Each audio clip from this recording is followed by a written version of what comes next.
প্রধানমন্ত্রীর ভারত ও চীন সফরকে সামনে রেখে আবারও আলোচনায় তিস্তা মহাপরিকল্পনা। পানি সম্পদ প্রতিমন্ত্রী জাহিদ ফারুক জানিয়েছেন, দুই সফরে গুরুত্ব পাবে এই প্রকল্প। তিনি জানান, এ নিয়ে বাংলাদেশের অবস্থান স্পষ্ট। এ প্রকল্পে নিজস্ব অর্থ খরচ করা হবে না।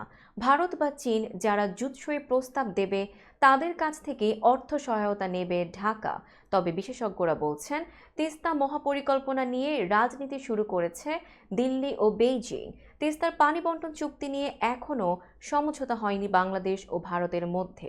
এই পরিস্থিতিতে 2014 সালে চীনের কাছে নতুন প্রস্তাব তুলে ধরে ঢাকা।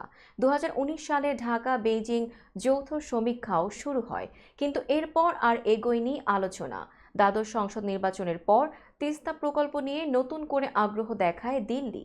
তাই আশা করা হচ্ছে প্রধানমন্ত্রীর শেখ হাসিনার দিল্লি ও বেইজিং সফরে বিষয়টি গতি পেতে পারে। পানি সম্পদ প্রতিমন্ত্রী জাহিদ ফারুক বলেন, আমি কেন আমার পকেটের টাকা খরচ করব? এখানে যেহেতু অন্য খাত থেকে খরচ করার সুযোগ আছে, কেন আমরা সেটা নেব না?